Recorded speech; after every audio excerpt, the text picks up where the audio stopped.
What's up, y'all? It's PatReacts. We are back to look at another video called Is Success Luck or Hard Work? It's by a content creator named Veritasium. I'm not sure if I pronounced that right. And we'll see what he has to say about this. During the COVID lockdown, this headline went viral. Nearly half of men say they do most of the homeschooling. 3% of women agree. I bring this up not to debate who's right, but because it's a great example of something called egocentric bias. Most people think they do most of the work. For example, researchers have asked authors of multi-author papers what percentage of the work they personally did. And when they add up those percentages, the sum is on average 140%. When couples are asked to estimate how much of the housework they do, the combined total is almost always over 100%. Now you might think this is because people want to appear more helpful than they actually are, but that's not it. When couples are asked what fraction of the fights they start or how much of the mess is theirs, the total is again over 100. People think they do more of the work, but they also think they cause more of the problems. So why is this?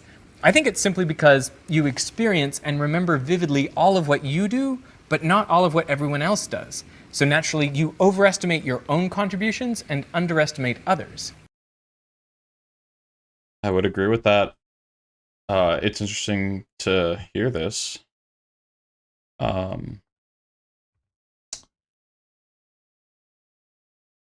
I wasn't expecting the second part where when you're doing something bad, people usually estimate that they're doing more of it. That's interesting too.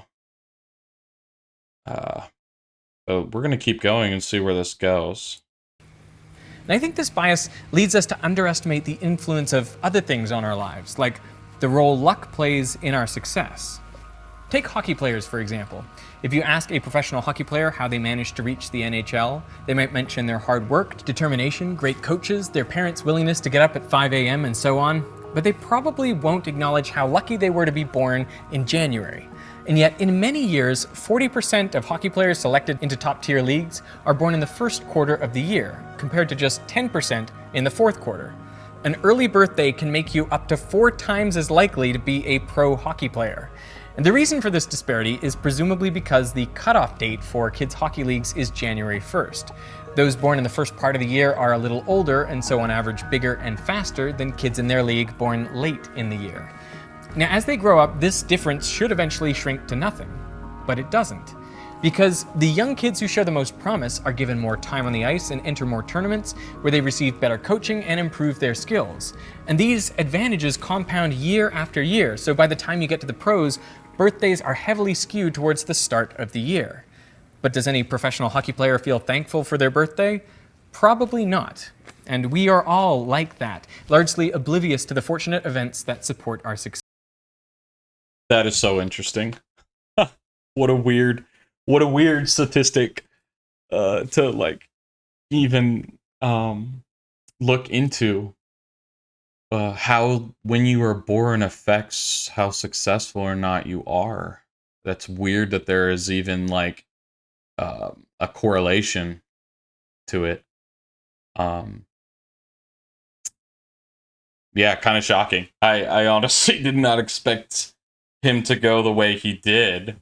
Because I have not watched this video at all, so I like it. I think this is largely. I think people overestimate their abilities a lot, and they see themselves in a way that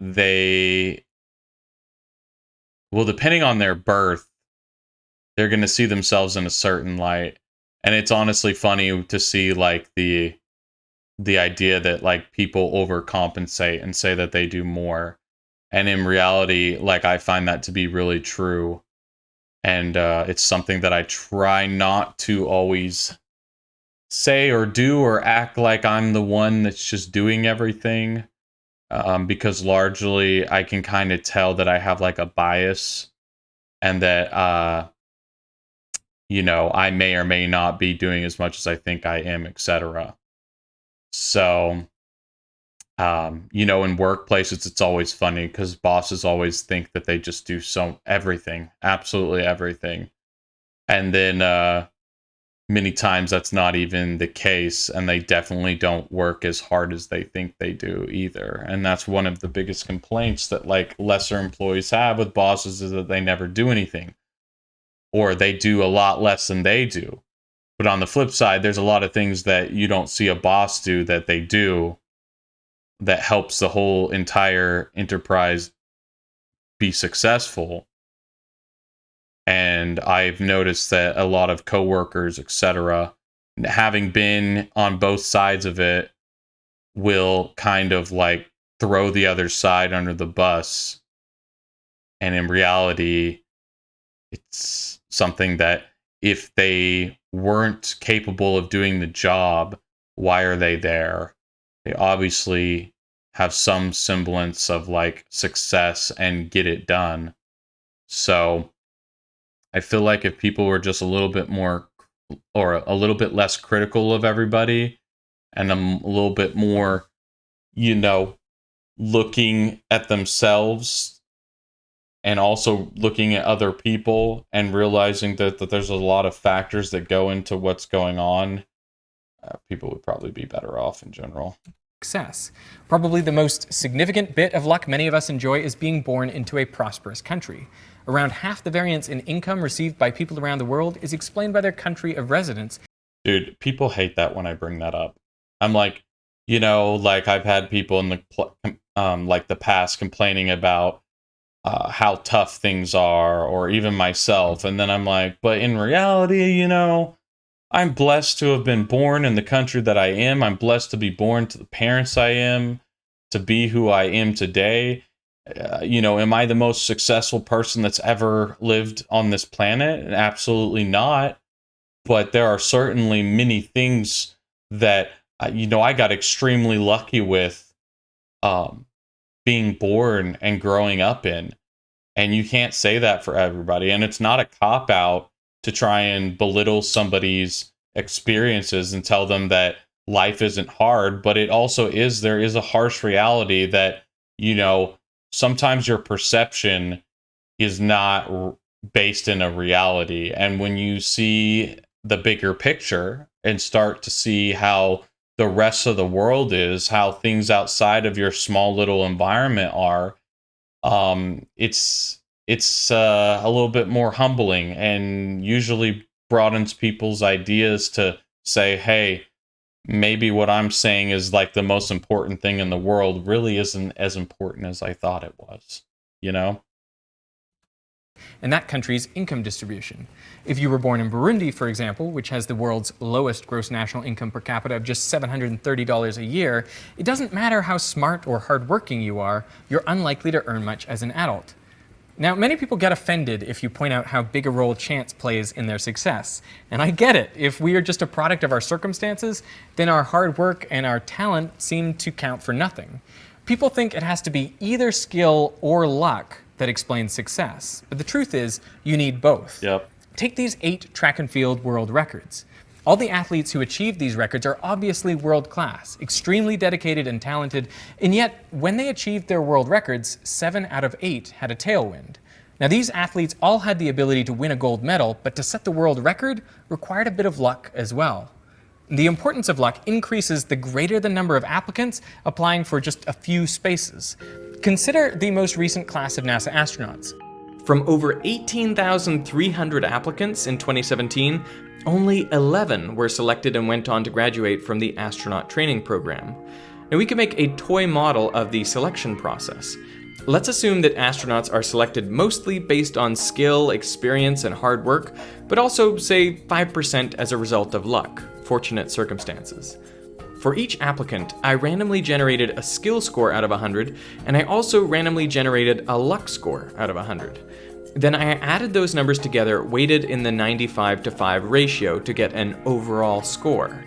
This score represents the selector's judgments, meaning the top 11 by this metric would become astronauts. And I repeated this simulation 1,000 times, representing 1,000 different astronaut selections. And what I found was the astronauts who were picked were very lucky. They had an average luck score of 94.7. So how many of the selected astronauts would have been in the top 11 based on skill alone? The answer was on average only 1.6. That means, even with luck accounting for just 5% of the outcome, 9 or maybe 10 of the 11 applicants selected would have been different if luck played no role at all. When competition is fierce, being talented and hardworking is important, but it's not enough to guarantee success. You also need to catch a break. Largely, I think we're unaware of our good luck because by definition, it's not something we did. Like the housework done by your significant other, it goes unappreciated. And here's the crazy thing. Downplaying the importance of chance events may actually improve your probability of success. Because if you perceive an outcome to be uncertain, you're less likely to invest effort in it, which further decreases your chances of success.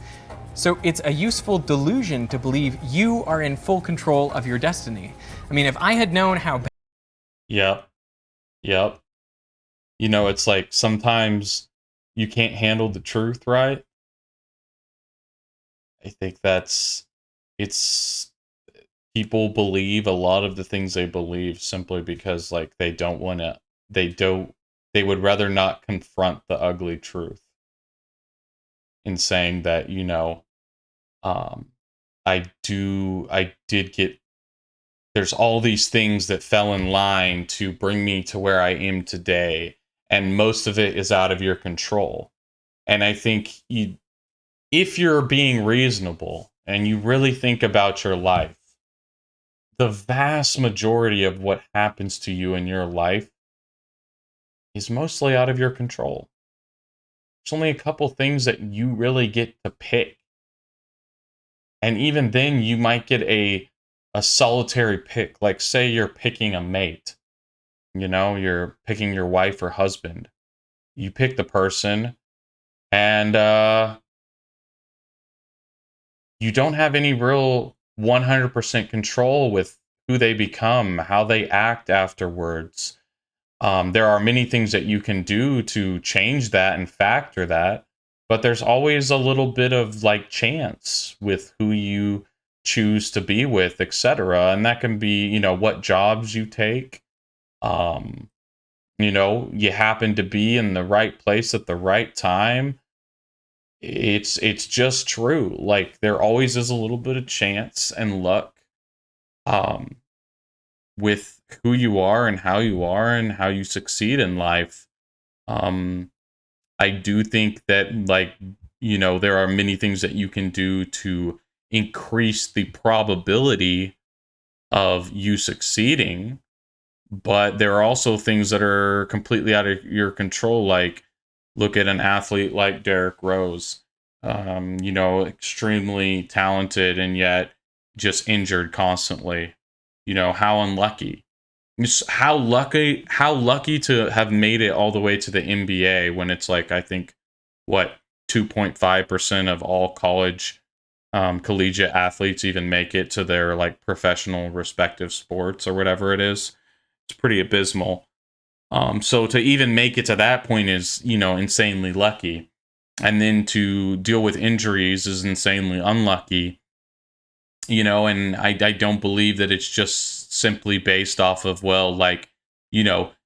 Derrick Rose just didn't take care of his health well enough.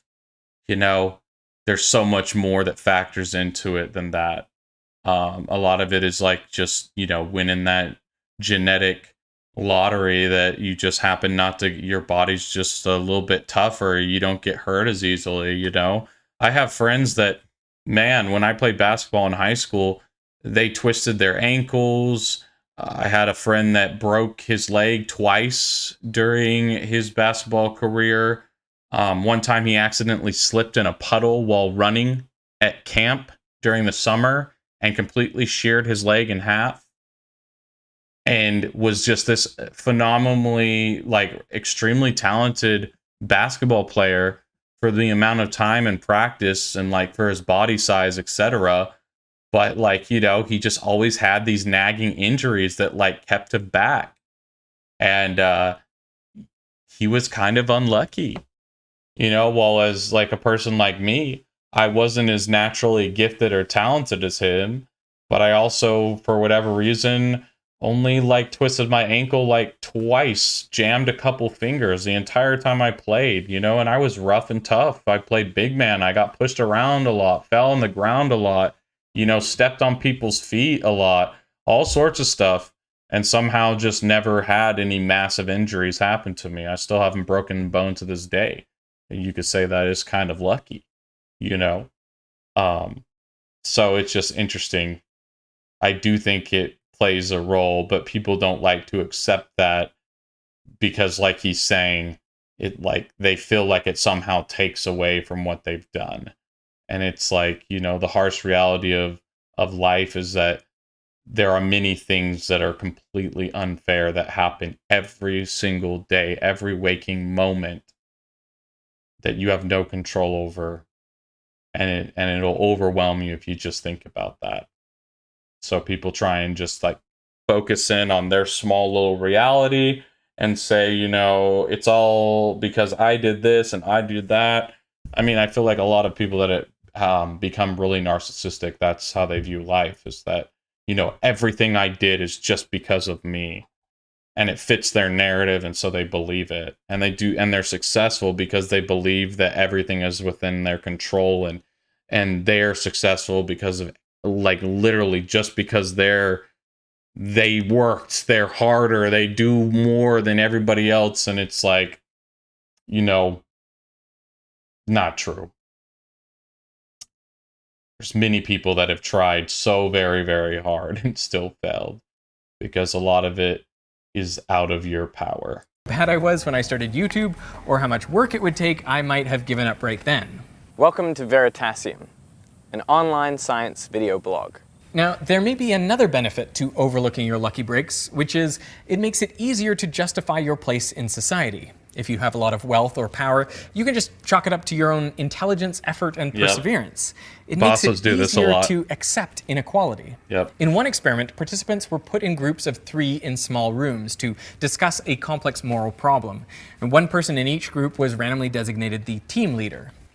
Half an hour later, the experimenter came by with 4 cookies for each team. So who got the extra cookie? In each case, it went to the team leader. Even though they had no special aptitude, they didn't have extra responsibilities, and they'd gotten their position through chance alone. Once you have achieved a certain status, it seems natural to feel like you deserve it, and all the other good things that come your way. Now, this is just an anecdote, but whenever I've been upgraded to fly business class, I've always observed the worst behavior in my fellow privileged passengers. They just act so entitled and uncourteous. And research has found evidence for this as well.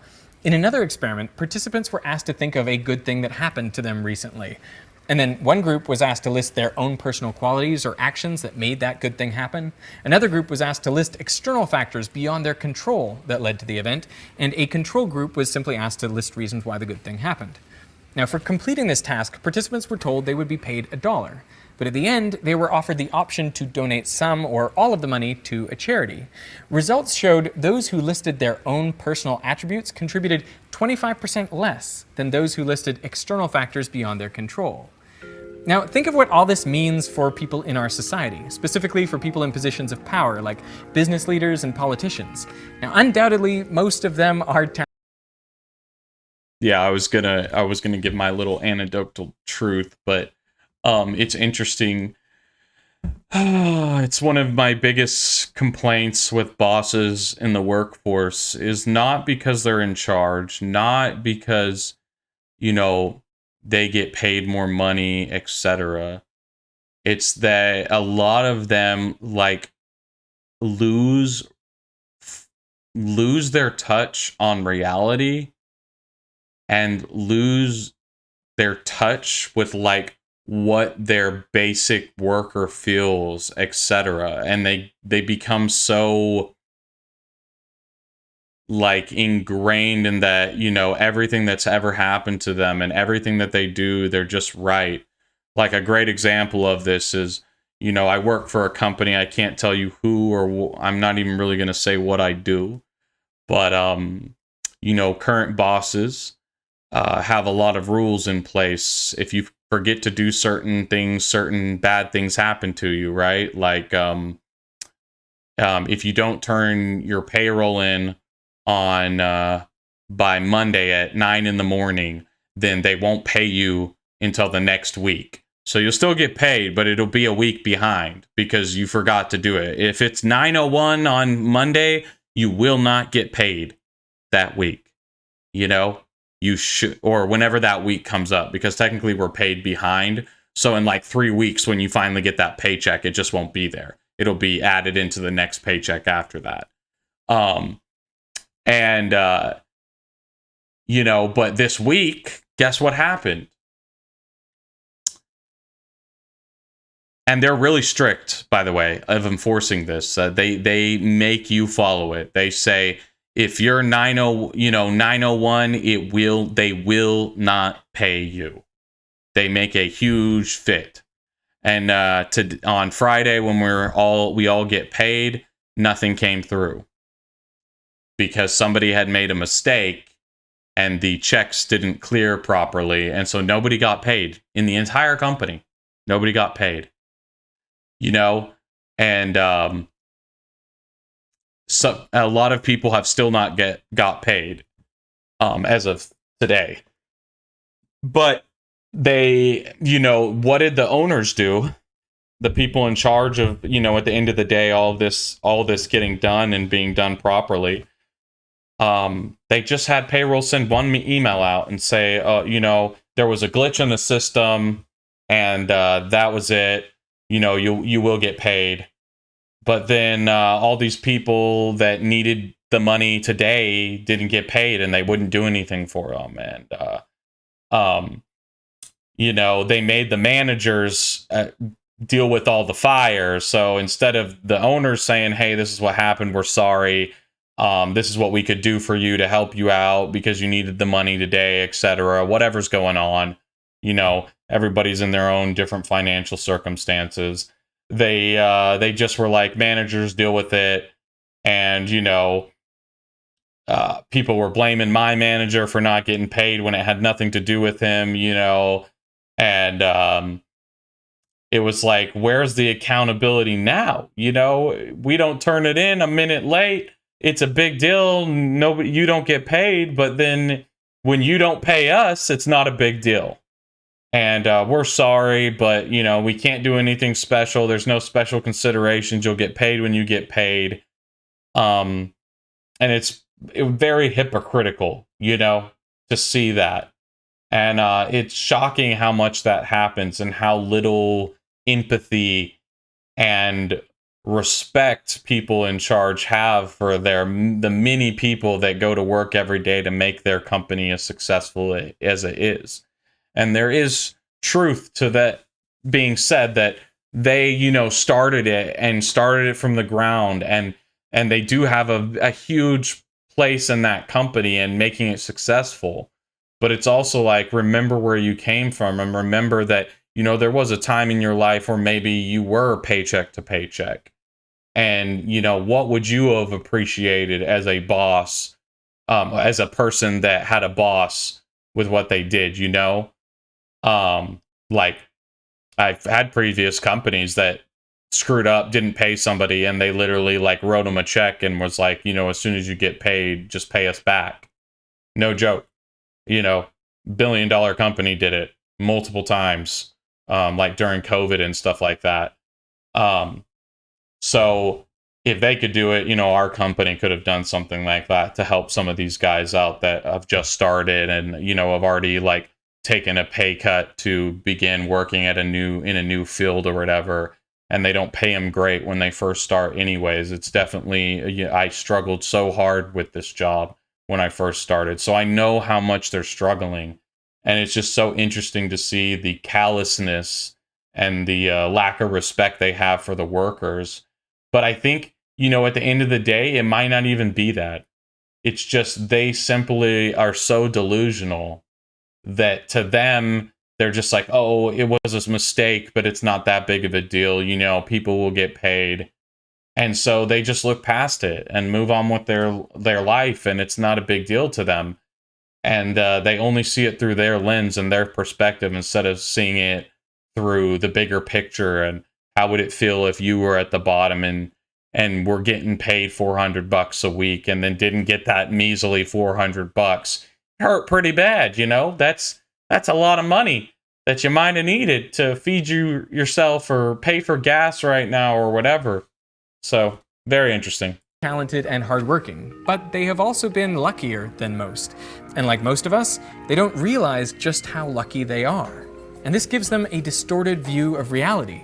They're kind of living in a form of survivor bias. All these leaders have worked hard and ultimately succeeded, so to them the world appears fair. In their experience, it rewards hard work.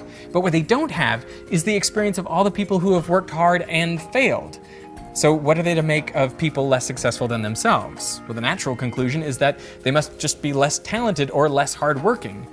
And this perspective makes them less inclined to be generous, to give back. And they are the ones who set the rules for how society operates.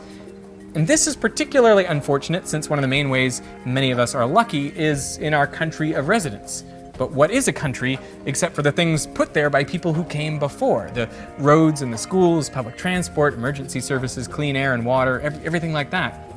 It seems a cruel trick of our psychology that successful people without any malice will credit their success largely to their own hard work and ingenuity, and therefore contribute less to maintaining the very circumstances that made that success possible in the first place. The good news is that acknowledging our fortunate circumstances not only brings us more in line with reality, it also makes us more likable. In a study where people... True. Like I said, to my manager about the situation this week, it didn't affect me because I've been really careful with my money since being, struggling so hard with it for 6 months. So I had money saved up. It wasn't a problem. I can feed myself, pay for everything I want to do. I'm fine.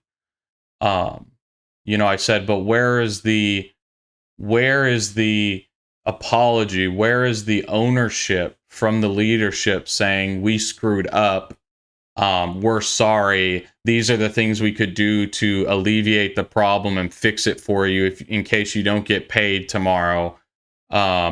Because or it takes 3 days for it to clear through over the weekend or whatever it is. Where is the accountability? Where is them just taking ownership and saying it? And I think a lot of people, as a boss, simply just admitting that, you did get lucky. You do have a lot of things that are going your way. You do see it from their side and you're willing to help them out. It's like crazy how much of a change you'll have in your workforce based off of that. Like, people are not as unhappy as you think with working and being a just an employee and not the boss, because there's lots of humans that don't like to make those hard decisions that a boss has to make. Have the difficult conversations with people that aren't doing their job right or screwed up really bad and cost them, hurt somebody, cost a lot of money for the company because they screwed up and accidentally made a crane tip over, and it cost, hundreds of thousands of dollars to get that fixed, or firing people. Like, it's not always fun to be a boss, If it was, I think more people would try and make it to being a boss, but a lot of people are happy to be under you. They just want to be recognized and treated like a normal human being and not a second-class citizen. Every boss I've ever had that I respected treated me like I was just a person, just a normal guy that he could come down and say, hey, what's up? How you doing? What's going on with your life? Well, guess what I did with this car that I was fixing or whatever, and we would have just normal conversations like he wasn't, the boss of the entire company, and I wasn't just some dude that got paid, $15 an hour or $10 an hour to talk to him. Those are the kind of people that people respect because they seem in touch with who they're talking to. And a lot of people can fake it, but I think it's easy to see through the fake and see like people that truly like care and want you to succeed, and are trying to be humble and trying to show that, it just goes so much farther than people think. People had to read the transcript of a fictional 60 Minutes interview with a biotech entrepreneur. Experimenters tried changing just the last paragraph where the interviewee is talking about the reasons for their company's success. In one version, the entrepreneur personally takes credit for the success they've had, but in the other, he says luck played a significant role. Now, people who read the luck version of the transcript judged the entrepreneur as kinder and thought they'd be more likely to be close friends with him than those who read the other version of the transcript. And raising our awareness of fortunate events can also make us happier because it allows us to feel gratitude. Personally, I am grateful to Michael Stevens of Vsauce, who on October 7th, 2012, posted the video, How Much Does a Shadow Weigh?, which shouts out my slow-motion slinky drop video. And within 3 days, my subscribers had increased by 1/3, and within a month, they had doubled, leading me to quit my part-time job and work exclusively on YouTube videos. And I'm grateful to the writer of the free newspaper they give out on the trains in Sydney, who didn't quite understand electricity, leading me to post this picture of their article to my Instagram with the caption, "What's wrong with this picture?" And I'm lucky that the first person to answer correctly was a beautiful woman who became my future wife. Yep, that is how I met your mother. Oh, dude, a little throwback to How I Met Your Mother. How nice of him. What a good dude. I think that's so true, you know? It's like people fail to realize, like even with content creators, etc., it's crazy how much, if you put in the work and stuff, one person that's like really influential, whatever, and they shout you out or talk to you, how much that can change your life and like garner you a following. Like, man, I remember Ninja, you know, and when he became super popular, because he had all these crazy clips before everybody got good at Fortnite. You know, he was good. He was so good, and there wasn't a lot of people yet that like had a lot of content out there showing how good they were. And man, like so many people that he played with to this day are still successful, and I knew nothing about them, but learned through them of them through, you know, Ninja. But they probably would never admit that, you know, one of the reasons that they're maybe as popular as they are is that they were just simply given that chance to play with him for that one day, that one stream. And all these people are like, damn, you know, this guy's cool as hell. Like, dude, I didn't know who Dr. Lupo was before that. And after that, you know, I've been subscribed to him for a long time because I truly think he's a good guy. I watch his content, you know, just like I watch Ninjas. Not all the time anymore. I don't play Fortnite, so you know, some of the games that they play and things they do, I'm not as interested in anymore as I used to be. But there's so many different people like that I can name, you know, like it's just being there at the right time, seeing it, and being able to accept that, you know, in a way, all it takes is that one moment, that one little shout out, and you never know how your life can change. So be kind to others, and I don't think you can ever go wrong in life. People will probably generally like you more too because, you know, you're just like, yo, I like this guy. They're awesome. You should check them out, etc. Now, initially, I wanted to make this video just to say our circumstances and psychology conspire to make us oblivious to our own luck. And this leads successful people to view the world as fair and those less successful than them as less talented or less hardworking. And this is before you factor in any discrimination or prejudice. But it also became apparent to me that I should talk about what to do if you want to be successful in such a world. And I think the best advice is paradoxical. First, you must believe that you are in complete control of your destiny and that your success comes down only to your own talent and hard work. But second, you've got to know that's not true for you or anyone else. So you have to remember, if you do achieve success, that luck played a significant role, and given your good fortune, you should do what you can to increase the luck of others. Hey, so I had an idea for what I could do to increase the luck of others, and that is to give away 100 Snadams kits to people who couldn't otherwise afford them. So if you didn't know, Snadams is a product that I invented and kickstarted 5 years ago. It's a molecular modeling kit where all the atoms snap together magnetically. Now, I made it because I really wanted to tackle the misconception that bonds store energy. They don't. It takes energy to break them, and you can feel that with Snadams. Recently, I completely retooled Snadams so there are small holes where the magnets are. This allows them to touch directly, increasing the bonding strength so you can form bigger, more stable molecules.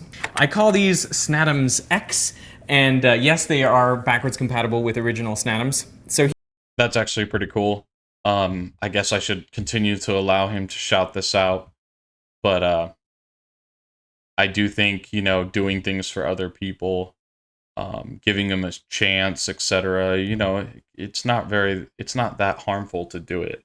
It's a lot easier than you think, and I feel like as society, if more people, successful or not, were just kinder and more respectful to each other and had a willingness to try and understand somebody else's perspective, um, and not be so begrudging about the fact that they think you're privileged or you think they're privileged or whatever, whatever.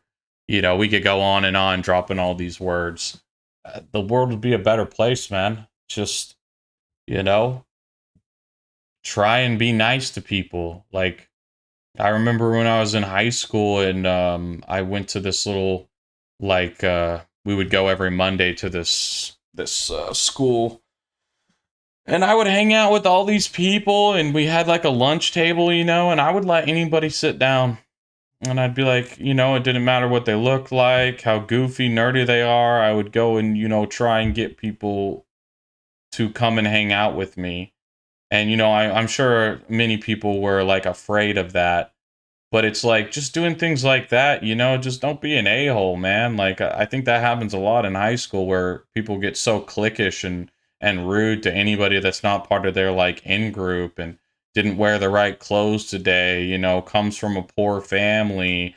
They're too rich, so I don't hang out with the rich kids. You know, it's like just try and see life through other people's shoes and treat them in a way that you would want to be treated if you were in that situation.